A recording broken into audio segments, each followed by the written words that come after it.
पर hero next part. क्योंकि ये ध्रुव से पिट रहा था और वह भी गटर में, माल भी गंवा आया और दाम भी लेकर आया है, तो बस सूजा हुआ ये मुंह। कम अकल है ये, इसको तो मैं सुधार लूंगा। बल्कि तू ये बता कि अगर ये ध्रुव से पिट रहा था तो इसको लेकर कैसे आया? ध्रुव ने तुझको रोका क्यों नहीं? ध्रुव कैसे रोकता, वो तो बेहोश हो गया था। उसके शरीर शरीर से नशीले पदार्थों की महक आ रही थी। जरूर कोकी की पेटी में रखी नशीली दवाइयां ध्रुव के बदन में बहते खून से मिल गई होंगी। ध्रुव बेहोश था, तुम दोनों के पास पिस्तौल नहीं थी, फिर तुमने उसे मारा क्यों नहीं? वो हमने पिस्तौलें तो तानी थी, पर वो लड़का न जाने कहाँ से बीच में आ गया। वो ब्लैक बेल्ट था और फिर उसने पुलिस को भी खबर कर दी थी। पुलिस का सायरन सुनते ही हम भाग खड़े हुए और ध्रुव को जिंदा छोड़ा है, वो भी एक मामूली से लड़के के कारण। पता है वो ध्रुव हमारा कितना नुकसान कर चुका है? हमारे 3 गोदाम तबाह कर चुका है, 4 बार हमारा माल पकड़ चुका है, कंगाल कर दिया उसने मुझे, और तुम उसको जिंदा छोड़ा है। डॉक्टर साइकोलॉजिस्ट इसकी सजा तुमको जरूर देगा। नहीं नहीं, हमसे गलती हो गई, अगली बार चाहे हमारी जानें चली जाएं पर हम काम पूरा करके ही लौटेंगे, पक्का, गॉड प्रॉमिस। वो तो तुम करोगे ही, क्योंकि आज की सजा के बाद तुम मेरी सजा के बजाय मौत को ही ज्यादा पसंद करोगे। चलो। नहीं डॉक्टर, आगे बढ़े तो गोली मार दूंगा। जरूर मारना, पर पहले ये तो देख लो कि तुम्हारे हाथ तुम्हारे काबू में हैं या मेरे काबू में। अब चलो, क्योंकि अब तुम दोनों हिप्नोटाइज हो गए हो और मेरा हुक्म मानने के लिए बाध्य हो। मुझे पता था कि मेरी सजा से बचने के लिए तुम मुझ पर हमला कर सकते हो, ये एक नेचुरल रिएक्शन है, इसकी सजा तुमको नहीं दूंगा। डॉक्टर डॉक्टर, ऐसा मत करो। तुमको पता है मुझको वर्टिगो है, ऊंचाई का डर। मुझे मुझे अंदर खींच लो, प्लीज प्लीज प्लीज। बाहर निकालो मुझे डॉक्टर, माफी दे दो, ये पता होते हुए कि मुझको क्लॉस्ट्रोफोबिया है, यानी बंद जगहों से डरता हूं मैं। फिर भी तुमने मुझको इस 3x3 के कमरे में बंद कर दिया है, मैं मर जाऊंगा डॉक्टर, बचा लो मुझे, बचा लो मुझे, बचा लो। ध्रुव तो हमारे लिए सिरदर्द बन गया है डॉक्टर। अभी वो बेहोश है, जरूर किसी अस्पताल में होगा, मैं अभी उसका पता लगाकर उसको खत्म करके आता हूँ। तूने जो 15 कत्ल किए हैं वो तब किए थे जब तू पागल था। मैंने तेरा इलाज करके तुझे ठीक तो कर दिया, पर शायद तेरा पागलपन अभी तक गया नहीं है। या फिर ध्रुव को तू बेहोशी में भी मार नहीं सकता। वह ध्रुव है, ध्रुव, उसको मारना या तो मौत के बस की बात है या फिर डॉक्टर साइकोलॉजिस्ट की। इंसान को मारने का सबसे सीधा रास्ता है उसके दिमाग को मार देना, और दिमाग को मारता है डर। ध्रुव का दिमाग नशीली दवाइयों के असर के कारण अभी कमजोर है। किसी भी फोबिया का जरा सा झटका भी उसको मौत की नींद सुला सकता है। लेकिन ध्रुव तो एकदम बेखौफ इंसान है, इसके उसके दिल में डर का नामो निशान तक नहीं है। हर इंसान के दिल में कोई ना कोई फोबिया जरूर होता है, और ध्रुव भी एक इंसान है, उसके दिल में छुपे डर को एक मनोवैज्ञानिक से बेहतर भला और कौन जान सकता है। और इस दुनिया का सबसे बेहतरीन मनोवैज्ञानिक है डॉक्टर साइकोलॉजिस्ट। तुम उस लड़के का पता लगाओ जिसने ध्रुव को बचाया है, और अस्पताल में। तुम फिलहाल एकदम दुरुस्त हो ध्रुव, लेकिन नशे के मिश्रण ने तुम्हारे दिमाग को कमजोर कर दिया है। अगर एकाएक ज्यादा जोर पड़ा तो तुम्हारा दिमाग कोमा में भी जा सकता है, इसलिए सिर्फ एक हफ्ते तक अपराधियों का पीछा मत करना। उसके बाद तुम जो चाहे वो कर सकते हो। मैं कोशिश करूंगा डॉक्टर सलमानी।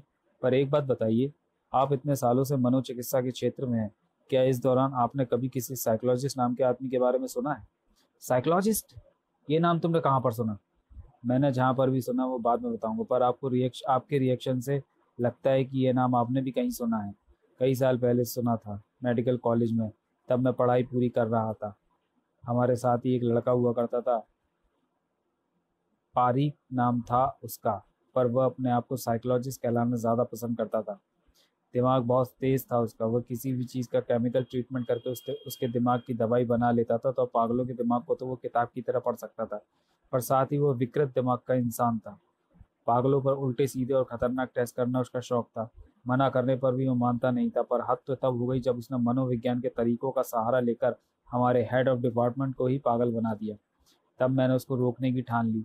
उसके इस अपराध के खिलाफ कोई साफ सबूत नहीं था। मैंने उन सबूतों को इकट्ठा किया और साइकोलॉजिस्ट को पढ़ाई छोड़कर जेल जाना पड़ा। तब से वो मेरा दुश्मन बन गया। उसने मुझे भी मनोवैज्ञानिक वारों से पागल बनाने की कई कोशिशें की, पर मैं उसका इरादा हर बार पहले ही भाप जाता था। आखिर उसने तंग आकर मुझे भारत छोड़ दिया। आखिर उससे तंग आकर मैंने भारत छोड़ दिया और अमेरिका जाकर बस गया। पर अगर मेरा और तुम्हारा साइकोलॉजिस्ट एक ही है, तो उसने किया क्या है? वह नशे के व्यापार का सबसे बड़ा व्यापारी बन गया है, और अगर उसको रोका ना गया तो वह हमारी नौजवान पीढ़ी को खोखला कर देगा। मैंने एक बार उसको पहले भी रोका था और इस बार भी रोकूंगा। मैं तुम्हारे साथ हूँ ध्रुव। अगले दिन, हाइया ई परब परब बंद करिए तोड़ फोड़, डिस्टर्ब मत करो मम्मी। अभी ध्रुव जैसा बनने के लिए मुझे 3 साल तक लगातार प्रैक्टिस करनी है। तुझसे कोई मिलने आया है? अभी मैं किसी से नहीं मिल सकता, अभी मैं प्रैक्टिस कर रहा हूँ। मुझसे भी नहीं। ध्रुव, व्हाट अ सरप्राइज। मैं तुम्हारा धन्यवाद करने आया था प्रभ। मुझे ये भी नहीं पता था कि मुझे बचाने वाला मेरा एक प्रशंसक था। प्रशंसक नहीं, दीवाना ध्रुव। मैं तो तुम्हारा दीवाना हूँ। बिल्कुल तुम्हारे जैसा बनना चाहता हूँ। एक एक्शन पैड अपराध विनाशक। मैं तो न जाने कितनी बार छुप छुप कर तुम्हारे एक्शनों को देख चुका हूँ। कमाल है, पर तुम मेरी जान बचाने के लिए वहां पर कैसे पहुंच गए थे? अपने कुत्ते टॉमी की मदद से। उसको जरूर तुम पर नजर रखने वाले कुत्तों ने कुछ बताया होगा, तभी वो मुझको खींचता हुआ घटना स्थल तक ले गया। और वहां पर जाकर मैंने वो किक चलाई, वो कराटे चाप मारे कि गुंडे भाग खड़े हुए। मैं तुम्हारा शुक्रगुजार हूँ परब, लेकिन एक सलाह देना चाहता हूँ। बगैर सही ट्रेनिंग के तुमको इन गुंडे बदमाशों से भिड़ना नहीं चाहिए। मैं नहीं चाहता कि तुम किसी मुसीबत में पड़ो। मुसीबतों से खेलना ही तो एक सुपर हीरो का काम है ध्रुव। जैसे तुम मुसीबतों को दूर करते हो, वैसे ही एक दिन मैं भी सुपर हीरो बनकर गुंडों को खूब पीटूंगा। हिया! आओ, मैं तुमको एक चीज दिखाना चाहता हूँ। ये देखो। ओह, ये क्या है? मेरा सुपर हीरो कॉस्ट्यूम। मैंने खुद बनाया है इसको। अगर कभी राजनगर में ध्रुव और स्टील ना हुए तो राजनगर की रक्षा करेगा एंजल। एंजल यानी फरिश्ता। पर ये फरिश्ता होगा कौन? One and only super commando Dhruv का वन एंड ओनली चेला परब। चेला? पर मैंने तो तुमको कभी कुछ सिखाया ही नहीं। लेकिन मैंने तो सब कुछ तुमको देख देख कर ही सीखा है। अब चलो चलो, मैं तुमको बढ़िया सा नाश्ता कराता हूँ। Today is my lucky day. और फिर मैं चलता हूँ पर मेरी बात का ध्यान रखना। बगैर सही ट्रेनिंग लिए अपनी जान जोखिम में मत डालना। अच्छा होगा कि तुम मेरे कमांडो फोर्स ट्रेनिंग सेंटर को ज्वाइन कर लो। ना ना ना, मेरे ट्रेनर तो सिर्फ तुम हो ध्रुव। कमांडो फोर्स को तो एक दो दाव मैं खुद भी सिखा सकता हूँ। ठीक है, पर अब कभी बदमाश के पीछे मत जाना। चिंता मत करो ध्रुव, अगर जाना भी पड़ा तो मैं ऐसा सिर्फ तभी करूंगा जब ध्रुव और स्टील अपराध से लड़ना छोड़कर रिटायर हो जाएं। और ऐसा तो कभी होगा ही नहीं, इसलिए तुम निश्चिंत रहो। अब कब मिलोगे? जब भी मिलना घर पर ही मिलना, अपराधियों से लड़ते वक्त मत मिलना। ही हा, मिल गया उस लड़के का पता। मुझे मालूम था कि ध्रुव इस लड़के से मिलने जरूर आएगा, और वो भी ठीक होते ही। मुझको बस ध्रुव का पीछा करना था और बॉस मुझे पागल कहता था। अब बताओ पागल कौन है? हाँ, मैं या डॉक्टर डॉक्टर साइकोलॉजिस्ट? अब ये खुशखबरी बॉस तक भी पहुंचा दूं। हाँ डॉक्टर, मैं ध्यान से सुन रहा हूँ। बताओ कि मुझे क्या करना है। सबसे पहले मुझे अपने आप को सबसे पहले तुझे अपने आप को वह इंजेक्शन लगाना है जो मैंने तुझको दिया है। इससे तेरे शरीर में दर्द महसूस करने की क्षमता खत्म हो जाएगी, और फिर चाहे तुझे कोई कितना भी मारे, तुझे दर्द महसूस नहीं होगा। साथ ही साथ ये दवा तेरे शरीर में एड्रेनलिन हार्मोन का स्तर भी बढ़ा देगी। उससे तेरे शरीर में गेंडे जैसी ताकत आ जाएगी और तू टक्कर मारकर टैंक को भी पलटा देगा। फिर तू उस लड़के के घर पर तोड़फोड़ करेगा, और जब वो सुपर हीरो तुझसे भिड़ने आएगा, तुझे उसकी नाक के पास वह कैप्सूल फोड़ देना है जो मैंने तुझको दिया था। फिर क्या करना है? फिर तुझे वापस आ जाना है मेरे पास। अगर तू वापस आ सके तो रफीके। क्योंकि दो बातें मैंने तुझको नहीं बताई है। एक तो ये कि इंजेक्शन तुझको दर्द से मुक्ति और ताकत देने के साथ साथ तेरा पागलपन भी लौटा देगा। और फिर तू अगर जिंदा पकड़ा भी गया तो भी तू किसी को मेरे या मेरे ठिकाने के बारे में नहीं बता पाएगा। और दूसरी बात यह कि तू जो कैप्सूल उस लड़के की नाक के आगे तोड़ेगा, उससे एक गैस निकलेगी। वो गैस उस लड़के के अंदर आत्महत्या की प्रवृत्ति पैदा कर देगी। वो तुझसे लड़ेगा, बगैर मौत की परवाह किए लड़ेगा। और फिर जो मैं चाहता हूँ वो हो जाएगा। अब मुझे बस एक काम और करना है, ध्रुव को फोन। हेलो, हाँ जी, क्या मैं ध्रुव से बात कर सकता हूँ? आप कौन बोल रहे हैं? क्या बात करनी है आपको, मुझे बताइए। मैं उसकी मम्मी बोल रही हूँ। जी, वो उसके दोस्त परब को एक पागल जान से मारने की कोशिश कर रहा है, ठीक परब के घर के सामने। अगर ऐसा है तो आप पुलिस को फोन करिए। वह भी थाने में नंबर नंबर नहीं है तो मैं बता देती हूँ। नंबर है 100 100। क्या बात है मम्मी, किसका फोन था जिसे सुनकर तुम न जाने क्या क्या बड़बड़ाने लगी? ये मदद मांग रहा है या मेरे बेटे की जान मांग रहा है? हर जगह ध्रुव जाए। फिर ये पुलिस किस लिए है? आज आने दो इसको। इनको कस के झगड़ा करती हूँ इनसे। इनकी पुलिस ठीक से काम क्यों नहीं करती है? ध्रुव, तू तू कब वापस आया? मिल आया परब से। हाँ मम्मी, अभी अभी मिलकर आ रहा हूँ। लेकिन फोन किसका था बताओ तो। तेरे पापा को कोई पूछ रहा था। चल नाश्ता कर ले, और हाँ, अब ये नीली पीली ड्रेस पहननी बंद कर। तंग आ गई हूँ मैं तुझे इस ड्रेस में देख देख कर। नाश्ता कर ले और चल मेरे साथ में। तेरे लिए कुछ बढ़िया सी जीन्स और टी शर्ट खरीद कर लाती हूँ। नाश्ता तो मैं परब के साथ कराया। मम्मी तुम नाश्ता कर लो फिर मार्केट चलेंगे, अभी तो दुकानें भी नहीं खुली होंगी। ओह, स्टार ट्रांसमीटर पर मैसेज आ रहा है। खबरदार जो तूने कोई मैसेज सुना। सुना? सुना नहीं, डॉक्टर ने क्या कहा था? भूल जाओ चोरों चक्कों को। ओ मम्मी, कोई ज़रूरी काम भी तो हो सकता है, हर समय मेरे पास चोरों चक्कों के वालों के ही मैसेज थोड़ी ना आते हैं। यस करीम बोलो। कैप्टन, परब के घर के पास कुछ गड़बड़ हो गई है। कोई पागल वहां तोड़फोड़ कर रहा है, स्थिति पुलिस के काबू से बाहर है। उफ, मैं इस नुगड़े ट्रांसमीटर को तो भूल ही गई थी। ध्रुव ध्रुव, आकर सुनूंगा मम्मी, परब की जान खतरे में है। अरे तो उसको पुलिस बचाएगी, तू जानबूझकर खतरा क्यों मोल ले रहा है? स्थिति पुलिस के काबू से बाहर है, वैसे भी परब ने अपनी जान पर खेल कर मेरी जान बचाई है मम्मी। अगर वो मुसीबत में है तो मुझे उसको बचाना ही होगा, वो खतरा, यह खतरा मोल लेना ही होगा। पर सुन तो, उफ, ये तो चला गया, कैसा लड़का है, फर्ज की आवाज के सामने माँ की पुकार को भी नहीं सुनता। डोंट वरी मम्मी, भैया को कुछ नहीं होगा। मैं अभी चंडिका से कांटेक्ट करती हूँ, वो ध्रुव भैया की मदद करने जरूर जाएगी। हालात किसी के काबू में नहीं थे। अक अक इसने मेंटल का कवच पहन रखा है, हमारी गोलियां इस पर बेकार हैं। बस बहुत हो गया, अब मैं और नहीं देख सकता। ध्रुव गुरु ने मुझको मना जरूर किया था, पर अपनी आंखों के सामने पुलिस वालों की जाने जाते हुए नहीं देख सकता। और फिर मुझे तुझसे यह भी तो जानना है कि तू आखिर मेरे पापा की मेहनत की कमाई से बनाए घर को तोड़ क्यों रहा है? तू कम से कम नगर पालिका का आदमी तो नहीं लगता जो गलत बने मकान गिराने आते हैं। ही, मैं नर्क पालिका का आदमी हूँ, तोड़ फोड़ में मुझे बहुत मजा आता है, मैं पागल हूँ ना, पागल। और तेरे घर को मैं तुझे बाहर निकालने के लिए तोड़ लाया था, ताकि मैं तुझे अपने दुश्मन ध्रुव को बचाने की सजा दे सकूं, मौत की सजा। हा हा हा, मुझे पहले ही समझ जाना चाहिए था, तेरे जैसी हरकत पागल के अलावा और कोई नहीं कर सकता। पर तू अब पागल खाने वापस जाने के लिए तैयार हो जा, क्योंकि ध्रुव के आने तक मैं तुझे भागने नहीं दूंगा। भागना होता तो मैं यहाँ आता ही क्यों? अब तैयार हो जा मरने के लिए। वैसे तो मैं गर्दन तोड़कर मौत देना ज्यादा पसंद करता हूँ, लेकिन तुझे गैस से मारने का आदेश मिला है मुझे। आह, मुझे चक्कर आ रहा है, ये जरूर जहरीली जहरीली गैस है, अब मैं नहीं बचूंगा। घबरा मत लड़के, जितनी जल्दी तू नहीं मरेगा, क्योंकि तुझे तो ध्रुव के सामने मरना है और ध्रुव अभी तक आया नहीं है। अरे, मैं मरा नहीं, बल्कि मैं और अच्छा महसूस कर रहा हूँ। मेरे शरीर में एक नई ऊर्जा दौड़ रही है, अब मुझे किसी भी चीज से डर नहीं लग रहा, मौत से भी नहीं। बल्कि अब मेरे अंदर बदला लेने की प्रवृत्ति जाग रही है, चाहे मेरी जान चली जाए, पर अपने दुश्मन को मैं जिंदा रहने नहीं दूंगा। शाबाश, अब तेरे अंदर आत्महत्या की प्रवृत्ति जाग उठी है।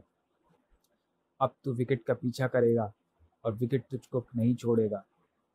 ध्रुव को मैंने कमांडो हेडक्वार्टर के जरिए खबर भिजवा दी है। अब ध्रुव भी नज़दीक है और तेरी मौत भी, क्योंकि विकेट ने जो इंजेक्शन अपने आप को लगाया है उसकी वजह से उस पर पागलपन धीरे धीरे हावी हो रहा है। भयानक टकराव था, एक पर आत्महत्या का जुनून सवार था और दूसरे पर पागलपन का। कोई भी दूसरे को जिंदा छोड़ने के लिए तैयार नहीं था। दोनों के दिमाग में एक ही ख्याल बार बार उभर रहा था, उतार, फिर दुश्मन को मसल डालो, कुचल डालो। पर जो मौत से नहीं डरता, मौत खुद उससे डरती है। लेकिन तब कोई क्या करे जब दूसरा मौत को खुद ही बुला रहा हो।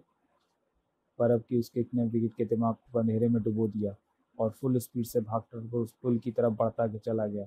ओह, मैं थोड़ी देर से यहाँ पहुंचा हूँ, पर अब नीचे कूदो। अब ट्रक पुल पर पहुंच गया तो कूदने की जगह भी नहीं मिलेगी, पर अब कूदो। ध्रुव घटनास्थल पर पहुंच तो गया था, लेकिन वह देखने के सिवाय कुछ नहीं कर सकता था। उफ, ये पर अब कूद क्यों नहीं रहा है? पर अब पर तो दुश्मन की जान लेने का जुनून सवार था। वह भला क्यों कूदता? ट्रक पुल की रेलिंग से टकराया और इस टक्कर से हुए धमाके ने विकेट के शरीर को बाहर उछाल दिया और परब का झुलसता हुआ घायल शरीर पुल के तारों से टकराता हुआ पानी की गहराइयों में जा गिरा। इस दृश्य ने ध्रुव के दिलो दिमाग को हिला दिया। उफ, मैं परब को नहीं बचा सका, मैं यहाँ पर देर से क्यों पहुंचा, क्यों नहीं, क्यों क्यों? आहा, ध्रुव के दिमाग पर शौक हावी हो रहा है। इसका दिमाग जवाब दे रहा है, अब ये चकरा कर गिर जाएगा। और अरे अरे, ये क्या? ध्रुव अपने आप को संभाल रहा है, कमाल है। अब ये मोटरसाइकिल से पानी में छलांग लगाने जा रहा है। मुझे ये मौका चूकना नहीं चाहिए, नहीं चाहिए। हवा में दगा हुआ कैप्सूल बम ध्रुव की नाक के नीचे आकर फटा। ध्रुव का सिर चकराने लगा। आह, और ध्रुव का नियंत्रण मोटरसाइकिल पर से हट गया। अब जलते ट्रक की आग और ध्रुव के शरीर में कुछ ही मीटरों का फासला था। और एक बार फिर दो हाथों ने ध्रुव को मौत के हाथों से दूर खींच लिया। इस बार ये हाथ चंडिका के थे। ओह, अच्छा किया जो मैं मम्मी का दिल रखने के लिए ध्रुव के पीछे पीछे चली आई। मम्मी का दिल एकदम सही कह रहा था। पर ये हुआ कैसे? भैया एकदम बेहोश होकर गिर कैसे गया? क्या सचमुच परब की मौत देकर इसके दिमाग में शॉक लगा है? अब मैं इसको इस हालत में छोड़कर परब को ढूंढने के लिए भी तो नहीं जा सकती। ध्रुव को जल्दी से जल्दी अस्पताल पहुंचाना जरूरी है। अस्पताल में वही हुआ जिसका मुझे डर था। ध्रुव कोमा में चला गया। What are you saying doctor Salmani? एक मिनट, ये कोमा शॉक के कारण, किसी बीमारी के कारण नहीं है। ध्रुव के जल्दी ही होश में आ जाने की पूरी पूरी संभावना है। लेकिन इस बार मैं इसको अपनी निगरानी में रखूंगा। मैं 24 घंटे यहीं पर रहूंगा। ठीक है, आप ध्रुव पर नजर रखिए और मैं उनको पकड़ता हूँ जिन्होंने ध्रुव को इस हाल में पहुंचाया है। अगर मैं ऐसा ना कर पाया तो लानत है मुझे मेरे पुलिस कमिश्नर होने पर। ये काम इतना आसान नहीं है पापा, क्योंकि ध्रुव भैया पर हमला करने वाला एक शख्स तो भाग चुका है और दूसरा इतनी बुरी तरह से झुलस गया है कि अगर वो बच भी गया तो कम से कम 1 महीने बाद कुछ बता पाएगा। मैं कोई ना कोई रास्ता ढूंढ ही निकालूंगा श्वेता। हम पुलिस वाले छानबीन के एक नहीं कई तरीके जानते हैं। फिर भी मुझे शक है कि पुलिस उस चालाक मुजरिम तक पहुंच जाएगी जिसने बगैर सामने आए ही भैया को इस हालत में पहुंचा दिया। उसको तो चंडिका को ही ढूंढना पड़ेगा अपने तरीके से। पुलिस हेडक्वार्टर में कुछ समय बाद। कात्रे, मुझे शहर और इसके आसपास के हर ड्रग डीलर की फाइल चाहिए, क्योंकि उनमें से एक ध्रुव का हमलावर है और मुझे 10 मिनट के अंदर चाहिए। ओके सर, 5 मिनट में पहुंचा दूंगा। पर ये लोग आपसे मिलने के लिए 1 घंटे से इंतजार कर रहे हैं। कौन है ये लोग? ये परब के माँ बाप हैं, मिस्टर और मिसेस घोष। हम अपने बच्चे के बारे में जानने के लिए आए कमिश्नर साहब। उसकी कोई खबर मिली? आई एम सॉरी घोष साहब, हमारे गोताखोरों ने वहाँ की नदी का चप्पा चप्पा ढूंढ लिया है। हमको वहाँ पर कोई जिंदा इंसान या लाश नहीं मिली है। वहाँ पर पानी का बहाव बहुत तेज है। हो सकता है कि परब बहकर कहीं और जा पहुँचा हो। 1-2 दिन इंतजार कीजिए, कोई ना कोई खबर ज़रूर मिल जाएगी। ज़रूर मिलेगी? उसकी मौत की खबर मिलेगी सुबह। परब को तो तैरना भी नहीं आता था, अब मुझे मेरे बच्चे की लाश तक नहीं मिलेगी। शुभ शुभ बोलो सुपर्णा, हमारा बच्चा जिंदा है। वह हमको जीता जागता मिलेगा। मेरा दिल कह रहा है आओ चलें। भगवान करे आपके मुंह से इस वक्त निकला हुआ एक एक शब्द सच हो मिस्टर घोष। अपराध जगत में खुशी की लहर दौड़ रही थी। कमाल हो गया, साइकोलॉजिस्ट तो सबका बाप निकला और सब कमांडो जैसे सुपर हीरो को कोमा में पहुंचा दिया। हमारे धंधे का तो वो भगवान बन गया है। पर अब वह करेगा क्या? वो बड़े बड़े अपराध करेगा और हम बेखटके छोटे छोटे अपराध। अगर वह बैंकों को लूटेगा तो हम बैंक से पैसा निकाल कर आने वालों को। पर अगर इंस्पेक्टर स्टील या धमका तो फिर हम क्या करेंगे? अरे तूने सुना नहीं, पिछले दिनों स्टील एक ब्लास्ट में घायल हो गया था। अभी उसको रिपेयर किया जा रहा है और उससे कम से कम 3 या 4 दिन तो लगेंगे ही। और वो भी एक साथ सब जगह पर तो पहुंच नहीं सकता। अब तो एक साथ 10-10 जगह पर लूट होगी। एक शिकार आ रहा है। वो बेखटके लूट। ध्रुव स्टील है नहीं और पुलिस वाले इन गलियों में झांकते तक नहीं। ही हा हा हा। माल निकालेगा या अतड़िया निकलवाएगा? फटाफट बता। बचाओ। मत चिल्लाने से कुछ नहीं होगा, बस तेरा गला बैठ जाएगा। वैसे भी अभी ही तेरे गले से लड़कियों जैसी आवाज वैसे भी अभी ही तेरे गले से लड़के जैसी आवाज निकल रही है। मैं अपनी तरफ से नहीं, तुम लोगों की तरफ से बचाओ बचाओ चिल्ला रही थी, क्योंकि अगर तुमने मुझे संतोषजनक जवाब ना दिए तो तुम दोनों यहीं चिल्लाते नजर आओगे। ये तो चंडिका है, ध्रुव की सहयोगी। अरे ये बी ग्रेड क्राइम फाइटर, भला हमारा क्या बिगाड़ेंगे तो हम इसका थोबड़ा। थैंक यू, मुझे तुम लोगों से इसी हरकत की उम्मीद थी। अगर तुम लोग ऐसा ना करते तो मेरे दिल के अंदर जो तुम लोगों की धुनाई करने की इच्छा है वह अधूरी रह जाती। आई आखिर तू चाहती क्या है? हमने तो किसी को लूटा तक नहीं, तुझे लूटने की बस कोशिश की थी। अब तू एक और कोशिश कर ले। मुझे ये बता दे कि ध्रुव पर हमले के पीछे किसका हाथ है। ये हमें क्या पता, हम तो मामूली गुंडे हैं। ऐसी बातें मामूली गुंडों को सबसे पहले पता चलती हैं। जब अंडरवर्ल्ड में ऐसी कोई बड़ी बात होती है तो वह खबर तुम जैसे कीड़ों के जरिए ही चारों तरफ फैलती है। डरो मत, उसको हमको पता है कि तुम जैसे क्राइम फाइटर ऐसी बातें करके सिर्फ हमें डराते हो। बता, वरना जिंदगी भर एक टांग पर चलना पड़ेगा। मैं मैंने भी यही सुना है। गलत सुना है तूने। आई अब तू बता, क्या तूने भी वही सुना है जो तेरे साथी ने सुना है? साइकोलॉजिस्ट, उसी उसी ने हमला किया है ध्रुव पर। कहाँ मिलेगा वह कमीना? हम नहीं जानते क्योंकि हम ड्रग का धंधा नहीं करते। वैसे हर ड्रग डीलर उसका पता जानता है। किसी ड्रग डीलर को ढूंढकर साइकोलॉजिस्ट तक ये खबर पहुंचा देना कि चंडिका उसको ढूंढ रही है। साइकोलॉजिस्ट को चंडिका के अलावा दूसरे लोग भी ढूंढ रहे थे। खट। अची सुनते हो उठो, मुझे लगता है कोई आया था, जरूर परब आया होगा, मेरा बेटा आया था। वह यहाँ पर तो कोई नहीं है भाग्यवान। तुम उसके बारे में सोचती सोचती सो गई थी, इसलिए तुमको ऐसा लग रहा है। न जाने हमारा बेटा कहाँ है, किस हाल में है, जिंदा भी है या नहीं। मुझे तो ऐसा लग रहा है कि अब हम उसे जिंदा तो क्या, उसकी लाश तक नहीं देख पाएंगे। इसी वक्त कहीं और तेज भाग। अगर हम ये खबर साइकोलॉजिस्ट जैसे सुपर क्रिमिनल तक टाइम से पहुंचा दे तो हमको बड़ा इनाम मिल सकता है। भाग तो रहा हूँ यार, चरस पी कर फेफड़ों का दम निकल गया है, हफ। पर कोई बात नहीं, अब तो हम पहुंच ही गए हैं।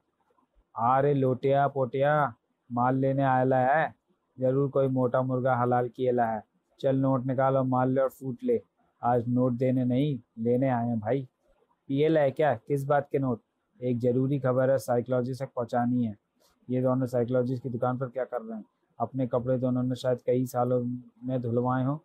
कुछ और चक्कर है, ड्राई क्लीनिंग? नहीं, ये दोनों ड्राई क्लीनिंग की दुकान पर क्या कर रहे हैं?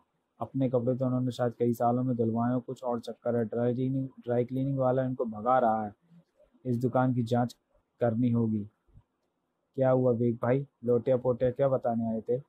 अरे बेकार की खबर थी, वो दोनों ऐसी खबर के लिए 5,000 मांग रहे थे। मैंने 5,000 जूतों की धमकी देकर भगा दिया। क्यों भाई? अब बंद करो दुकान। पर क्यों भाई, हमारे पास तो 24 घंटे दुकान खोले रखने का परमिट है। कहा ना बंद कर, ज्यादा पूछने का नहीं। कुछ गड़बड़ जरूर है। आमतौर से ड्राई क्लीनिंग की दुकानें 24 घंटे खुली नहीं रहती। उनकी 24 घंटों की सर्विस के पीछे जरूर कुछ राज है। पर क्या ड्राई क्लीनिंग का साइकोलॉजी से अपराध से भला क्या संबंध हो सकता है?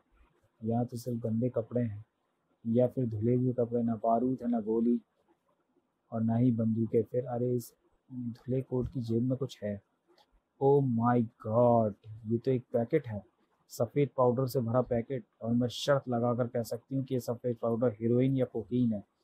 अब मैं समझी इस दुकान का राज। कपड़े धुलवाने के बहाने कपड़े दो और फिर नशीली चीज़ों से भरी जेबों वाले कपड़े ले जाओ, किसी को शक भी नहीं होगा। यानी तू हमारा धंधा समझ गई। हम धुलाई करते हैं और हमारे यहाँ जो कुछ भी आता है हम उसकी धुलाई और सफाई करके ही भेजते हैं। धुलाई करना तो महिलाओं का काम है। मुझे पता था कि मेरा उन दोनों गुंडों का पीछा करना काम आएगा। वे दोनों मेरे मेरे तुम्हारे पीछे पड़ने की खबर को तुम तक ज़रूर पहुंचाएंगे, और उसके बाद मैं तुम को वॉश भी करूंगी, रिंस भी करूंगी और निचोड़ निचोड़ कर सुखा भी दूंगी। गुड। गुड, फिर तो मज़ा आएगा। हम तो पोटिया लोटिया की खबर सुनते ही समझ गए थे कि ये खबर उनको खास हम तक पहुंचाने के लिए सुनाई गई है, और उनके जाते ही खबर देने वाले हमारे सामने आ जाएगा, और फिर हम उसको तार पर डालकर सूखने के लिए टांग देंगे। ध्रुव को खत्म कर दो इसको। ध्रुव के साथ ही इसकी कहानी भी खत्म हो जानी चाहिए। ये तुम लोगों ने बहुत अच्छा निर्णय लिया, वरना बड़ा समय खराब होता। पहले मुझे तुमसे कुछ पूछना पड़ता, तुम बताते नहीं, फिर तो तुमको मारती, लेकिन तुमने ये पूछताछ का समय बचा दिया। इतना समय बचाकर क्या करेगी चंडिका? तेरे पास तो वैसे ही वक्त बहुत कम बचा है। यही बात तुम मुझसे तब कहकर दिखाना जब तुम लोगों के हाथों में ये बंदूकें ना हो। ओह, मैं तो भूल ही गई थी। अब तो तुम तभी भूल पाओगे जब होश में आओगे। बस बहुत हो गई तेरी उछल कूद, अब अपने बदन को छलनी होता हुआ देख। आह, अब तो छुपने की भी जगह भी नहीं बची। ये स्टीम आयरन मुझे बचा सकता है। अब चंडिका के दोनों हाथों में गोलियों से बचने के लिए एक ढाल थी। आ आ आ और पास आ, ताकि मेरा निशाना और सटीक लग सके। मैं तेरे पास इसलिए नहीं आ रही हूँ कि तेरा निशाना सही लग सके, मैं तो इसलिए तेरे पास आ रही हूँ ताकि मेरा निशाना सही लग सके। आ अब सिर्फ तुम दो बचे हो। अब तो मान जाओ, सब बेहोश हो जाओगे तो साइकोलॉजिस्ट तक मुझको कौन लेकर जाएगा? जब तेरी मौत आएगी तब तू अपने आप साइकोलॉजी के सामने पहुंच जाएगी।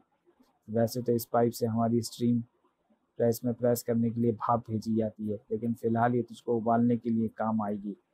उबले आलू के छिलके की तेरे तेरे बदन में खाल अलग हो जाएगी। आह, ये तो सचमुच मुझको उबाल देगा। आह, ये भाप तो मुझे इस तक पहुंचने ही नहीं दे रही है। और अब तो इसकी गर्मी मेरी पोशाक को चीर कर मेरी त्वचा तक पहुंच रही है, छाले पड़ रहे हैं। हा, मजा आ गया, मजा आ गया। अब बॉस के सामने मैं उबली चंडिका की लाश पेश करूंगा। आह, ये तो पिटते ही जा रहे हैं। अगर ये सारे के सारे सचमुच पिटकर बेहोश हो गए तो मुझे साइकोलॉजिस्ट तक कौन पहुंचाएगा? अपना मकसद पूरा करने के लिए मुझे इस आखिरी गुंडे से पिटना होगा, जानबूझकर। चंडिका को ये चाल महंगी पड़ने वाली थी, क्योंकि ये मुझ पर कैन फेंक रहा है। पर इतने हल्के वार से चंडिका जानबूझकर भी बेहोश नहीं हो सकती थी। कैन के टुकड़े तो हो गए, लेकिन उसमें भरा तरल पदार्थ चंडिका को भिगोता चला गया। अब चंडिका वेग की उस उंगली के रहमो करम पर थी जो बंदूक के ट्रिगर पर दबी हुई थी। अब बचने की कोशिश करने से कोई फायदा नहीं होने वाला है चंडिका। तुम उस लिक्विड में भीग चुके हो जिससे कपड़े साफ करने में काम में लाया जाता है, और पेट्रोल मिश्रित ये रसायन अत्यधिक ज्वलनशील है, हाईली इन्फ्लेमेबल। अब पहले मेरी तेरी चिता जलेगी और फिर तू मरेगी, बोली चंडिका की तरफ लपकी, लेकिन उसको बीच में ही रुक जाना पड़ा। ये कपड़ों की गठरी किसने फेंकी? आह, इतना जोरदार घूसा तो मैंने इस जन्म में तो क्या अपने अगले पिछले जन्म में मिलकर भी नहीं खाया होगा। तू है कौन जिससे हाथ की जगह हथौड़े फिट करा रखे हैं? आह, एंजल, राजनगर का फरिश्ता। इस शहर को, इस देश को और इस समाज को साइकोलॉजिस्ट जैसे शैतानों से बचाने के लिए आया हूं मैं। ओह, एक नया सुपर हीरो, वाह हाउ एक्साइटिंग। समझा, तो तू एक सुपर हीरो है, पर तू चाहता क्या है? क्या तू भी सुपर हीरो ध्रुव के बगल वाले बिस्तर पर लेटकर मौत का इंतजार करना चाहता है? मैं तुमको उस मौत से बचाना चाहता हूँ जो मेरे सवाल का ना जवाब ना मिलने पर तुम्हारे पास जरूर आएगी। बताओ कहाँ पर मिलेगा तुम्हारा मालिक साइकोलॉजिस्ट?